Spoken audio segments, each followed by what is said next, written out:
It's not really a championship type event unless we show Scotty sweeping the floor at least one time. He does this only on special occasions, and this qualifies. Kelly Walsh versus Gillette in the 4A state championship game.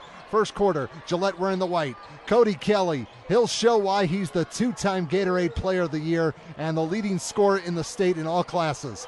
That long ball would put his team on the board first, up 3-0. These two teams did not hook up during the regular season, so both were trying to feel each other out. The Camels were pushing the tempo, and players like Tanner Rogan delivered the goods. That would push the score up to 6-2. Kelly Walsh was trying to figure out their opponents, and eventually opportunities came forward.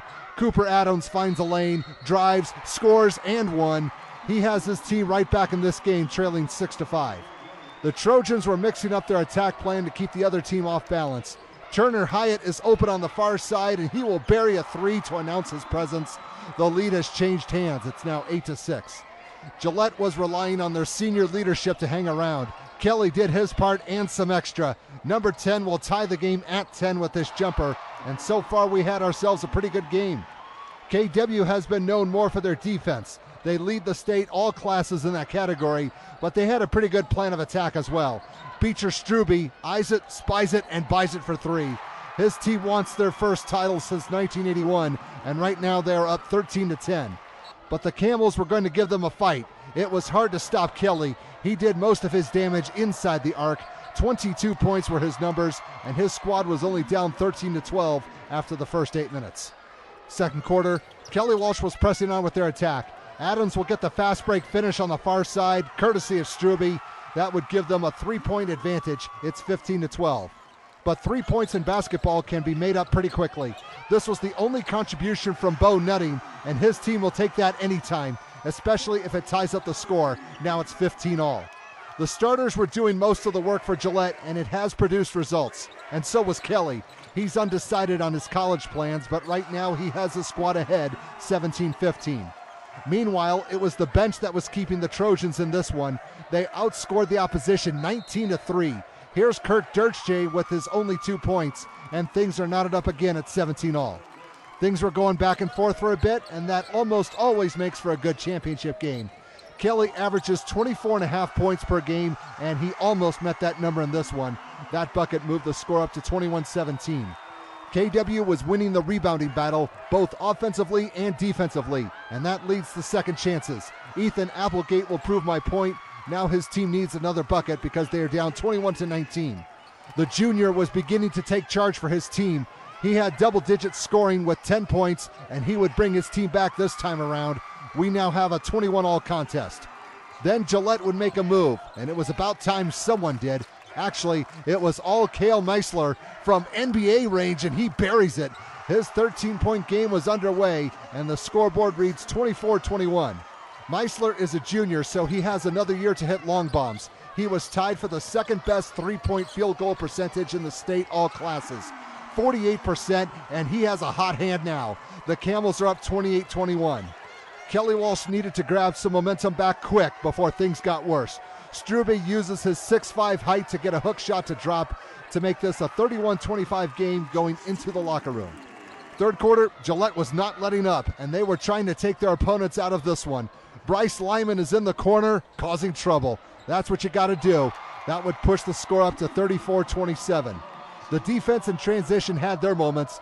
Kelly with the steal, and he will take charge on this play. Watch the ball movement at the end. Hoop and one. Things were clicking. The lead is at 10. It's 37-27. The Trojans were doing what they could to get back into this. Applegate was 1 rebound short of a double-double, and he'll take the 2 from 10 feet. It would close the gap to 6. Now the score is 37-31.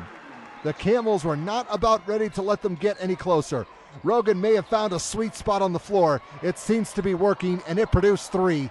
Now it's a 40-31 contest.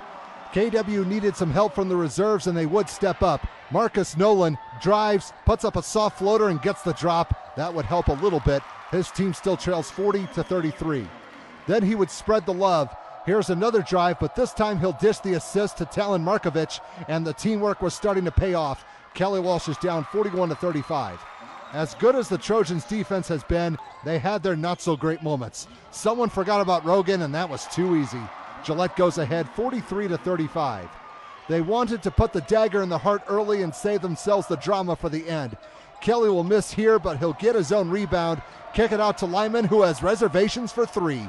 The Camels were enjoying a 13-point cushion, their biggest lead of the game. It was 48-35 going into the final 8 minutes. Fourth quarter, KW did not quit, and they were out to prove that this game was not over. Strube waits for the defense to go right by him, and then he will score with ease. It was a start, although they are still down 48-37. They needed some more, and in big chunks. We have not seen Drew Petrie. He's going way downtown on this one. Where's he been all game? That was his only points. Now it's 50-42. His squad still trails by 8. The defense would step their game up as well. Hyatt with the interception, and he will bring it back for 2. The deficit was shrinking. The score was 50-44 at this point.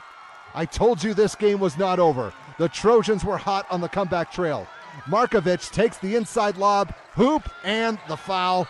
The three-point play would cap off a 14-2 run, and a 13-point deficit was cut down to 1. The scoreboard reads 50-49. Gillette got a couple of free throws to increase their advantage, so KW had to get those points back. Strube, offensive rebound, putback, got it, but that was all she wrote offensively. Down 52-51, Kelly Walsh failed to score in the last 2 minutes of the game.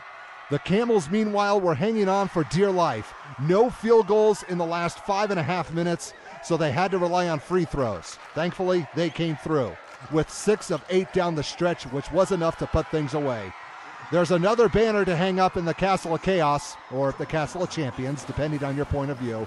Final score, 56-51, as Gillette takes home title number 15, and they would finish the season with a record of 25-3, which includes an undefeated record against Wyoming opponents.